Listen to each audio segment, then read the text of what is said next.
welcome back to another episode of my Sims 4 Covenant Legacy Challenge. My name is Ronald the Simmer, and this is episode 2. So, guys, we are currently here with Lady Clarabella as she is working on her apothecary. I don't know if I pronounced that correctly, but her apothecary skill. Because of course there is the new update with elements, guys. A more extreme version of sickness. And as we all know, last episode, Lady Clarabella got attracted with some type of illness. Now I am gonna put right here in the middle of the screen here. I did roll for Lady Clarabella and I also rolled for Lady Luna, and they both rolled sixes, which means they both survived their situation. So even though Clarabella is currently sick right now, she has survived it. She's trying to figure out a cure for her sickness now that we actually have something to work with cures and medicine and of stuff of that nature in a more natural way. I will allow for our alchemists to kind of use this area more often now. And no, I don't know what you're going to do, but you're not going to sleep right now. I know you're pregnant and tired, but we got to focus on this. But I am going to start having Our Lady Alchemist kind of being the actual physician of the court. I think that'll be a cool idea, and I don't know what Luna is doing. She's coming up in here to play on the Queen's foosball table. But how about you just come down here and play on a foosball's table? How about that? Come practice down here.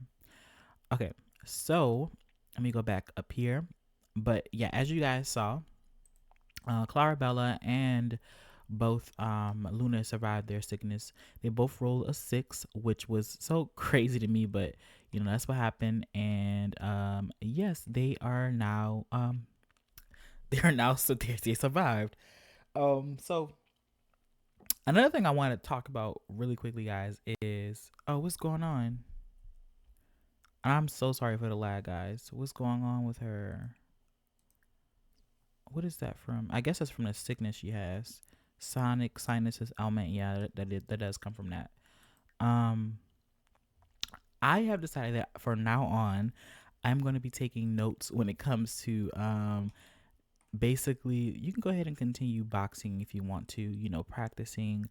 But I am going to be taking notes whenever I'm starting episodes now because I realized that was like a lot of my downfalls last season and why I kept forgetting a lot of things because I was not taking notes and giving myself talking points in certain episodes. But I have my notepad on the side of me right now, and I'm going to be discussing what has taken place. So for starters, as you guys saw in the mini movie, Victor and Moira were talking, and Victor, of course, was trying to convince his daughter Moira to take. He's down here talking to Arwen and Moira right now. He's actually friends with Arwen, guys, which I think is so cool. But he was trying to convince Moira to take Caleb as a concubine, or to give him a chance. Essentially, like he not necessarily like take Caleb as a concubine, but give him a chance, hear him out, meet him, and see if she likes him or not. And Moira, of course, was resistant to the idea. She was like, "I don't think so, Father. Like me having a vampire consort, and I'm the future queen, and I already look like a vampire. I'm basically am a vampire. I don't think it would be smart for me to take a vampiric consort, Father. I do not think that'd be smart of me to do." Um, and Victor was steady in trying to convince her. And one thing he did tell his daughter, she was like, she said something along the lines of, "Me, a future queen, the queen of witches, taking a vampire consort or something along those lines." And she was like, I could never. And then something about her essentially talking about her vampiric side. And Victor was like, "You are a vampire. Never forget. The people of Sirius want, your nobles won't. So you shouldn't forget that you're a vampire because they're going to remind you every time that you are a vampire." And I think that was like a realization that Moira did have. Like, I mean, she always knew like this was the deal when it came to who she was as a princess. But the fact that her father even said it himself, like, no one's going to ever forget that you are a vampire, my love. You are you are part vampire, and he told his daughter to be proud of her culture, to be proud of who she is, because it's okay to be a vampire. Is what he's essentially telling his daughter. But Moira, of as we all know, is ashamed of it. You know, Victor knows that his daughter's ashamed of her identity, but he tries to preach to her to be as to jokesters. Amelia, yeah, they can be jokesters.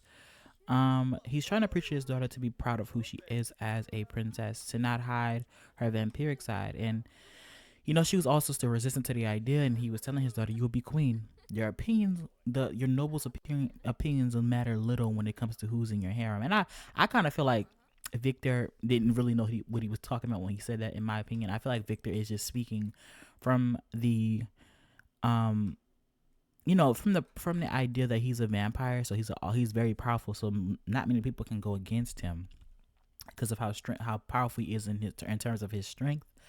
But the opinions of her council members, the opinions of her nobles, her people matter very, very highly in this queendom. I mean, in most realms they do.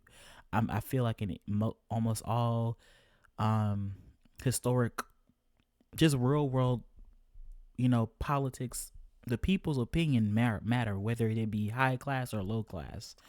And Moira is very much a smart girl, and she definitely took that into consideration.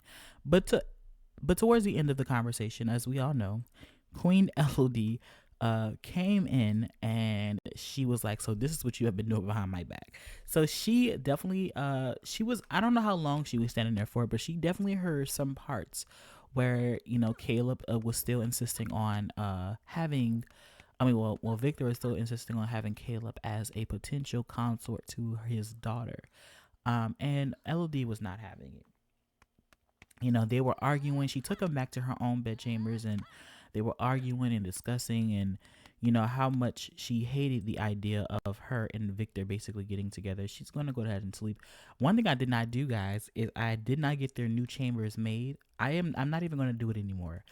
Because I have been in the process of building our new castle, and mind you, it is very beautiful. It's a lot smaller than our current one, but I think that you guys will like it a lot. It's very pretty in my opinion. It is going to be in the new world. So I hope you guys will like it. But for story purposes, the castle has not been built yet.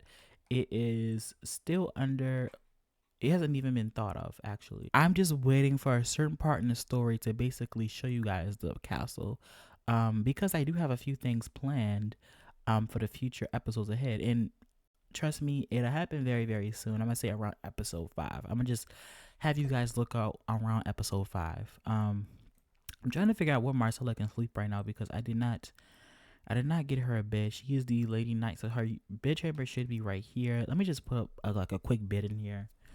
Um, but yes, Elodie heard some, at least a good chunk of the conversation he was having with his daughter, and um, she did not appreciate this at all. Like was said in the movie. I mean, a mini movie.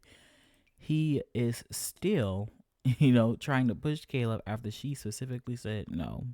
She does not, as we all know, when Elodie was still just a young princess. Well, when she was not, I wouldn't say young, but when she was still the princess of Moonstone, when her mother was still alive, he was trying to push Caleb to onto Moira, and Elodie still denied it then, and that was years ago. Realistically, in terms of the game, because during that time, Princess Moira was still somewhat young, and she was not even a teenager yet when he was suggesting the idea of basically getting her with Caleb. Let me get you, Clarabella, to go to bed, go to the restroom, because you need to go to bed right away. And we're probably going to prepare for her to give birth in the morning, actually. But yeah, she was still just a little girl. And then she said no. And they were arguing, and Victor just feels as if he should have a say so in his daughter's relationships, in her marriages, in her consorts. Like, he feels like he should have a say so in the future of Moira's life. And I don't disagree with him when he says that, but at the same time, where it's coming from is not genuine. I definitely feel like it comes from a place of him just trying to please his father, or him trying to get approved by his father. And that's where I just believe that it's coming from, because it's not coming from a genuine place that he want, like, I'm Victor loves his daughter very much, but Caleb, like, this whole situation with Caleb is definitely being pushed on to her. And him trying to say, like, oh, I deserve as much, you know I deserve to have some say so in my daughter's life as well. I feel like it's a load of bull, because you know that's just you saying this is only because you're trying to do something for your father. In my personal opinion, is why I think he's saying all of this. But towards the end, he couldn't even say what he wanted to fully say, because towards the end of his sentence, he basically stated that as king consort, he deserves those privileges. Well, he couldn't even finish that. He couldn't even finish that sentence, but he said as king consort, and that stopped LD in her tracks, and she was like, "King? There's no king of Sirius." And they basically got into. It wasn't at that after that. It was not an argument, but it was just like LOD became withdrawal from it. She just like checked out of it, and she was like, "Make sure you tell your father there will be and will never be a king of Sirius on this soil." So, Elodie was not messing around. She immediately left her husband, or she immediately left her own chambers after that, and she made her way to her sister Deianira's chambers. She did not appreciate what her husband said, and I feel like she kind of regrets not basically putting a better wake up for me right quick, my love, because I want you to use the restroom. Come down here and use the restroom. But I feel like she kind of regrets not making an official statement about basically why is this looking like this? See, this hasn't happened a lot lately, guys. I don't know if it's because of the update, but a lot of the windows and doors have been like just disappearing. Well, not necessarily disappearing, but like they just clip into the wall for some reason, and I gotta go back in build mode and fix it. The Sims 4 really irks my nerves. um, but I'm going to also get her to take a bath while she's in here. But yeah, I feel like Elodie, she knows that. I don't necessarily think that she really knows fully, but she knows that her father-in-law plays a big role in a lot of her husband's actions. And Victor, I'm pretty sure Victor has consoled to Elodie how much he dislikes his father, but I'm pretty sure Elodie knows how much he does love his father, despite him disliking him so much. Because, despite all of this, Victor does not like his father. Like, he loves his father, but he does not like him because he knows his father is very controlling. But yet, still, he does things to. He doesn't like to be controlled, but he still gets controlled by his father, which is the sad part of it all. Like, because he has a weak spot for his father, which is understandable. I mean, he probably didn't get a lot of love as a kid, and now his mother is dead, and it has been years since his mother's death, but I'm pretty sure it still lingers with him. But she knows that Vlad probably has some involvement with her husband's actions, and she wanted to basically let it be known that you tell your father that there will never and will be there will never be a king on the soil. There will never ever reign a king next to a queen, or a king regnant by himself. She just wanted that to be known, and she wanted Victor to tell his father that. And I definitely do feel like that left Victor in shock, because he probably realized that his wife thinks he's weak minded towards his father. I feel like he had like a realization in some sort of way that his father, that his wife has realized that he doesn't have his own mind fully.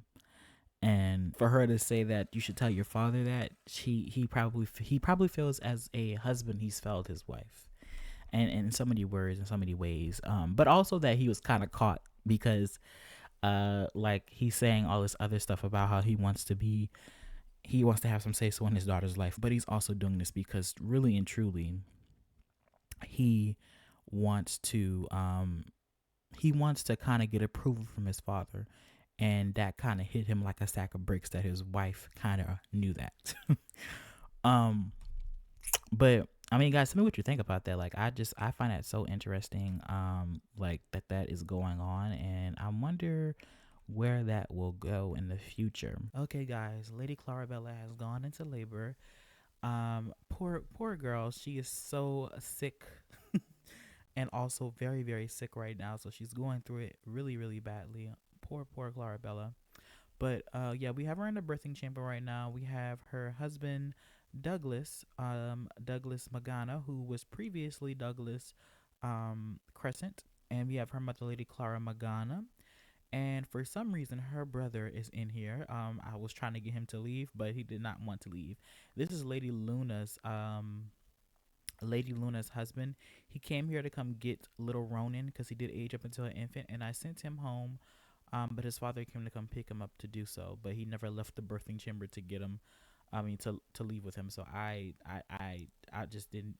I locked the doors and I just kept him in here.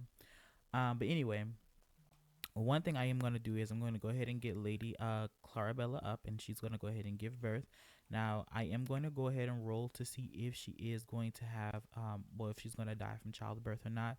Because though she did survive her sickness, we do have to roll to see whether or not she's going to end up passing away from her childbirth. Have you guys been having this problem as well? I don't know if it's because of the update, but every time I tell a sim to sit down or just do any simple task, they just don't finish doing it. Like, this is very annoying, and I hope the Sims fix this. This is like an old glitch in the past, but it is coming back, and it's very annoying. But you see, look, she did it again. She did it again. She did it again. Oh my god, this game knows how to irk my nerves. But Lady Clarabella, a mother, and her husband have come over to see the new birth of her second born child. I am hoping that she does have look at the queen. Sit down, Orlin. LOD, look at me calling her mother's name. Oh, she ended up having a little girl. That is really, really good. So the name I randomized, guys, was Vesta. So Vesta Magana was born to Lady Clarabella and her husband Douglas. Um, well, Mistress Clarabella and her husband Master Douglas Magana. It's because she's not the official high lady of her household yet. But that is good. I'm happy. She's had two kids, two daughters so far that I'm gonna have to give makeovers to. Where is what wrong person? She's had so far, guys, if it can load, she's had little Kadira and Vesta Magana. So that is good. She's had two of her children. It looks like Rogan has aged up into a toddler. So I gotta give a few makeovers here. Oh my god, Lady Luna has one more time. If she doesn't have a daughter, then her line is over. I will most definitely get Clara pregnant one last time, and I think I'm gonna wait until she does become an adult. But I'm going to be right back, guys, because I'm going to roll to see whether or not our lovely Clarabella has passed away from her birth. So, guys, as we all know, whenever you roll a 10 or a 20 with a 20-sided die, your sim ends up passing away from childbirth. So we're going to roll 1, 2, 3, go.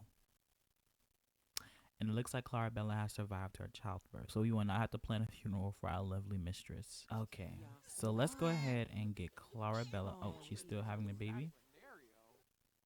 Come on, Clarabella. Okay, good. Let's go ahead and get her to show her off to her husband and her mother. So go ahead and show off to Douglas Magana. So yeah, I think I'm gonna get her to have one more kid, and after that, then we're gonna be done. For Lady Clarabella, maybe we might get her to have two more actually. Because I did said I want to have a lot of babies this generation.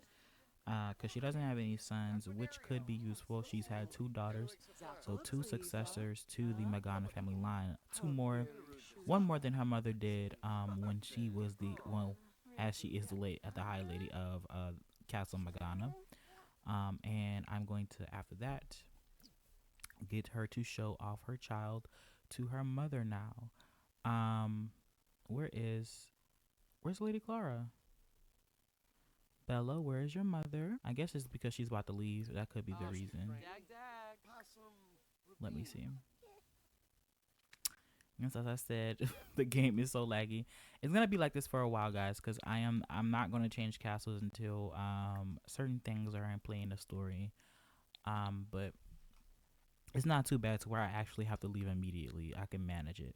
So one thing I will do, guys, is I'm going to go ahead and, well, I'm gonna let her do her thing with Vesta here. This name was suggested to me by Shy. I'm pretty sure I didn't put the names like I should have. But whoever suggested this name to me, I am very grateful. It's a very pretty name, Vesta Magana. Um, I am very grateful for those name suggestions. Now, one thing I will do is get the queen to come downstairs to. Well, actually, I think it's someone's birthday today. It could be Hestia's birthday. No, her birthday's in 3 days. I could have sworn someone was aging up today. It probably was just Ronan. Oh no, the Hera Princess Hera is aging up. Um, yeah, but Hestia does age up in 3 days. Now, after she does get done taking care of her daughter, I'm going to get Lady Clarabella to go ahead and make a cake for little Hera here because it is her birthday. And guys, I do think this episode, um, I am going to go ahead and get our queen pregnant again with her, maybe her last child. I don't know for sure yet. But our queen is definitely going to get pregnant this episode. We're going to just have to see. I'm curious to see who she's going to have her next child with. But I do think it's time for baby number, what, 6 or 5? Is it? It's 4. It's going to be the 5th child. Hopefully, maybe twins will be born. That'd be cool. But I'm very curious to see who she's going to have her next child with. Okay, guys, so we are back, and Princess Hera's birthday is here. We got her father, Lamont, in the back, and I'm pretty sure she's about to age up any minute now, any second, I should say. Let me get out of spectating mode to see her age on up. But I'm excited. You know, this is the queen's youngest daughter so far. I wonder if she's going to have another daughter. That's going to be very interesting if she does. But let's see. Let's see. Come on, Hera. Where are you going? No, don't wander. Oh my God. This game. I tell you. Stop wandering. Stop wandering, Hera. Come on. There we go. So she is macabre. Embrace your inner darkness and your occasional intrusions of flight. Macabre Sims are all about being their best, unique sim self while still reveling in all that life and afterlife has to offer. Huh. So I'm guessing she's a very dark person, but she kind of takes in her darkness in a more lighter way. I'm gonna just make her. Let's just make her an artistic prodigy. How about that? Okay, let's see how she looks. Okay, she's not bad looking. I'm gonna go ahead and give her a makeover, guys, and I'll be right back. Okay, guys, so here we are with Princess Hestia Odina. So, guys, this is how she looks during her with her finished makeover look. She has like long, pretty hair. She has her father's pink eyes and of course his platinum blonde hair, and this is the dress she of course wears. Let me go look into her other outfits. Let me go see. So in her formal wear, this is what she wears as well as her party. So this is what she wears in her formal and party outfit, and in her, let's see, well, her athletic wear is the same as her everyday, and her hot weather is the same. This is her sleepwear is the same as her swimwear. So this is what she wears in her swim and sleepwear. And of course, as everyone knows, the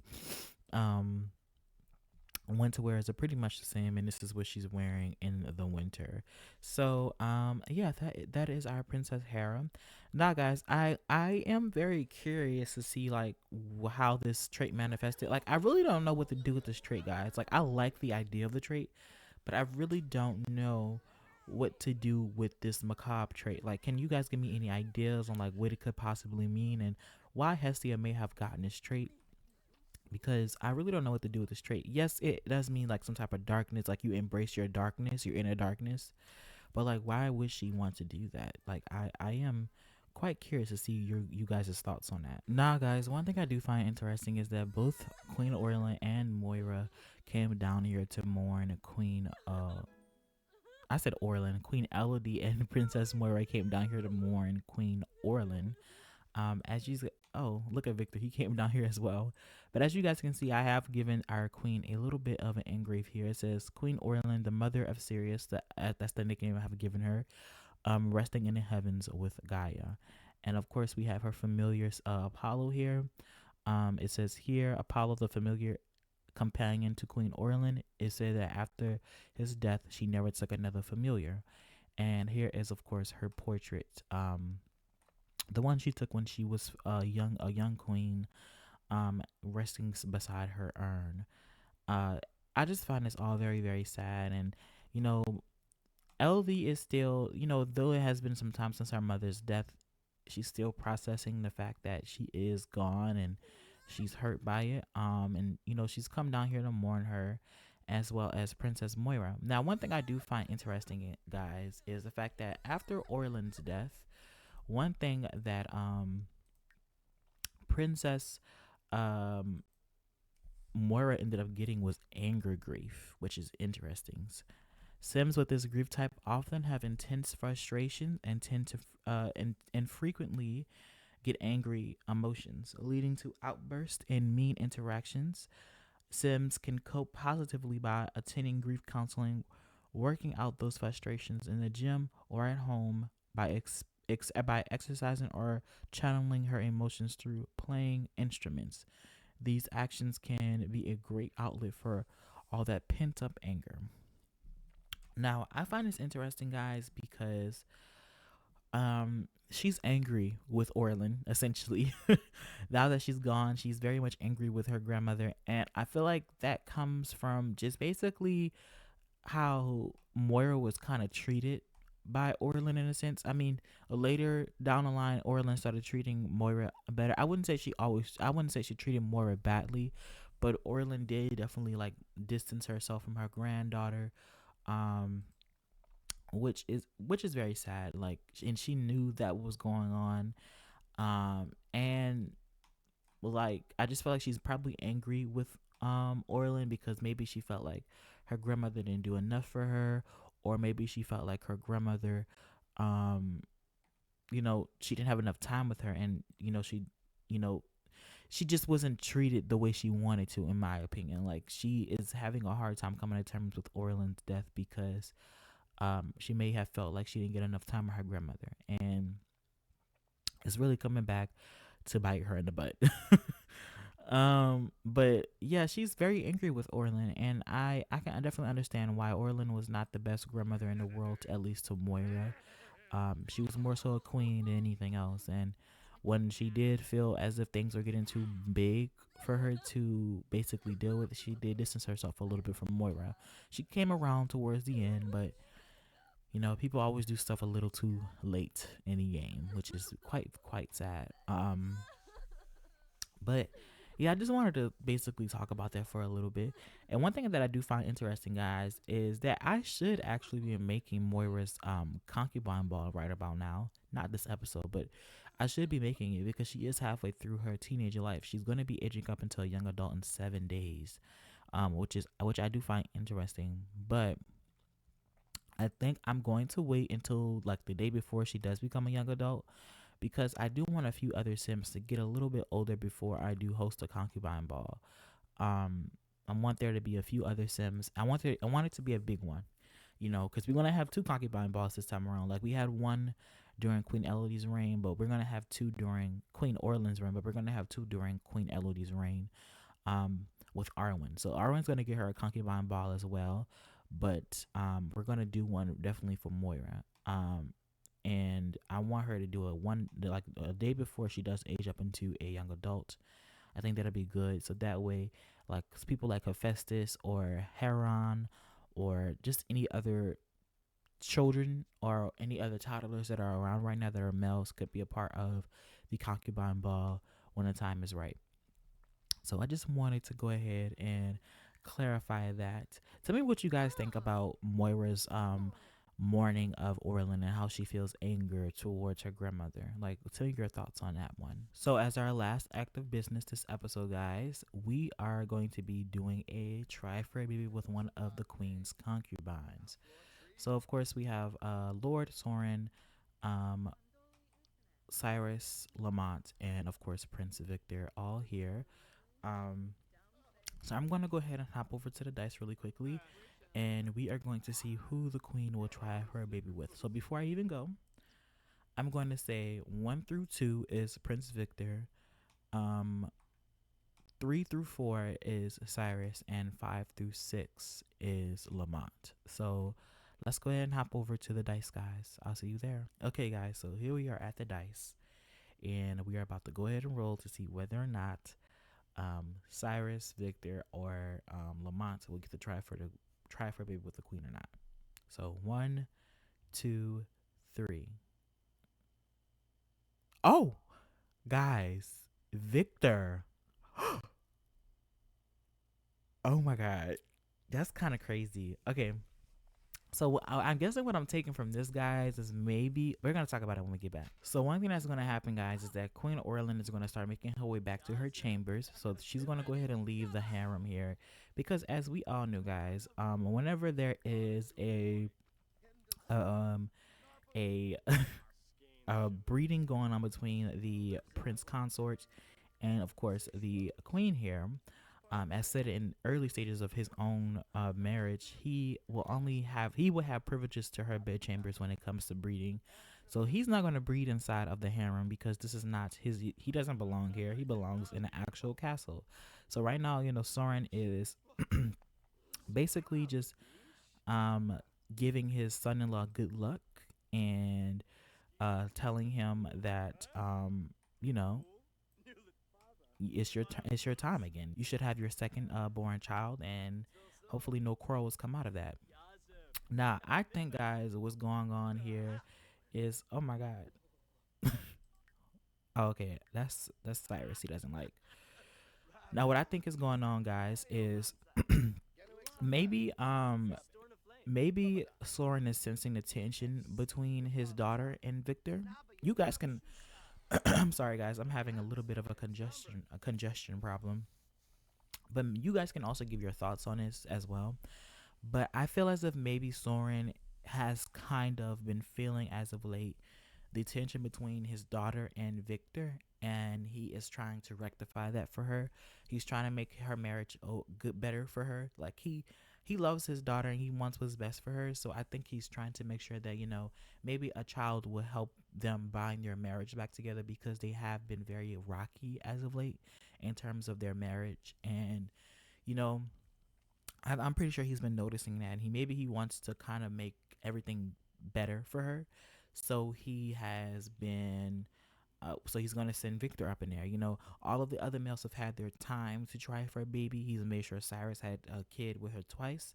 He's also made sure that Lamont has had a kid with her, all daughters. So he's probably like, everybody's had their turn. So let me give my son-in-law another chance to, you know, have another child with his wife. Maybe whatever is going on between the two of them will work or better it with another kid. But as everyone knows, a child will never make a marriage better.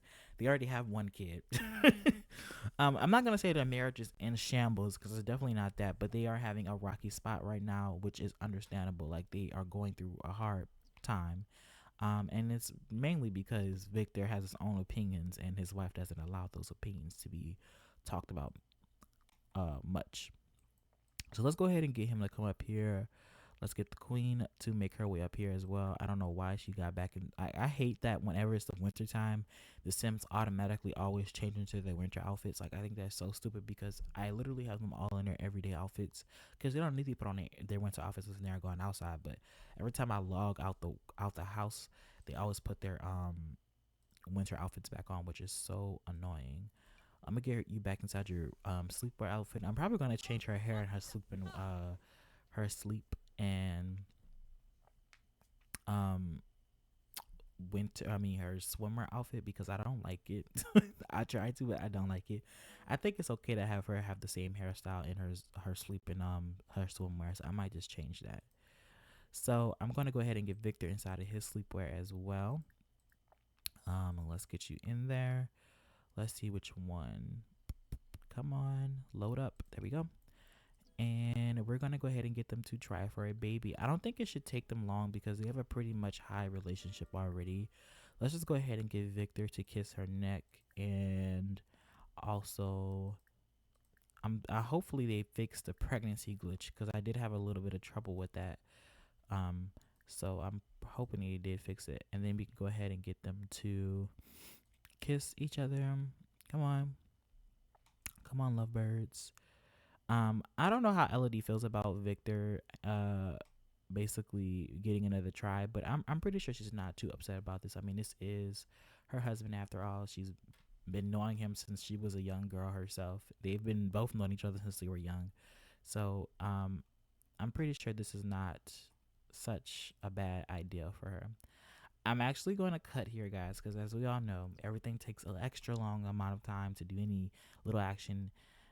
And I'm gonna come back whenever the two of them have actually tried for a baby and we can get them to take a pregnancy test. Okay, guys, so here we go. It looked like it didn't take them that long to do what they have to do, but you know, she's hopefully gonna have another kid with Victor. Well, I don't really care to be honest, but it will be interesting if she did have another kid with Victor.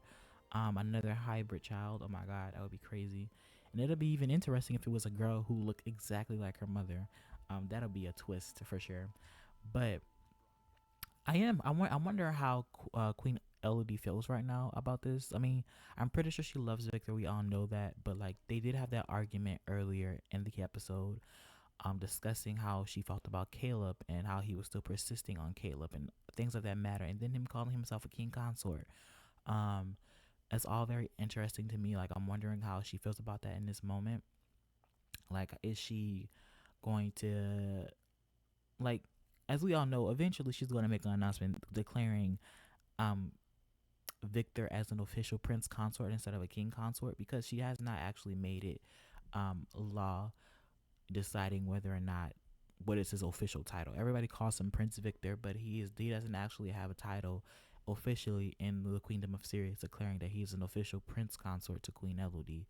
Um, so she's gonna make it definitely like a law and tradition that anytime a queen marries a male in his queendom, he's going to have the title of prince consort, which I do find very interesting. Um,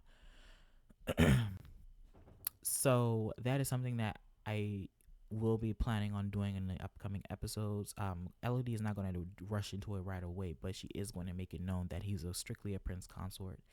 But I do find it interesting that they did have that little bit of an argument, and what is going through Elodie's head right now with that. Like, the fact that her husband did call himself a king consort, she probably feels very offended because what do you mean? Um, and the fact that she knows that her father-in-law has a little bit of, you know, play in her husband's actions and his belief systems. So I am curious to see how that will go. Oh, did it get done? Can she take a pregnancy test? Please tell me she can. I'm praying she does. She's able to. You see, guys, I'm having the trouble too. Like, she's literally not able to take a pregnant. Oh, because I'm playing as Victor. That makes sense. Okay. I'm sorry, guys. Okay, come take the pregnancy test. Because this I was having that issue at first too, guys, to where I would get my Sims pregnant and they weren't basically conceiving. Well, they were conceiving, I'm pretty sure, but I wasn't able to get them to take a pregnancy test. But I am now. So we're gonna get our Queen to get up so she can take that pregnancy test. Come on, LOD. So tell me, guys, how do you feel about LOD trying for a baby again with Victor? Like, what's your thoughts on that, and why do you think that Soren sent Victor in instead of the other males? I am very curious to see what you guys will think. Um, but y'all, let's see, guys. I wonder if she is gonna get pregnant or not. Oh, okay. She's pregnant. Oh my god! And look at Hera. She didn't. I said I was calling her Hestia the whole time.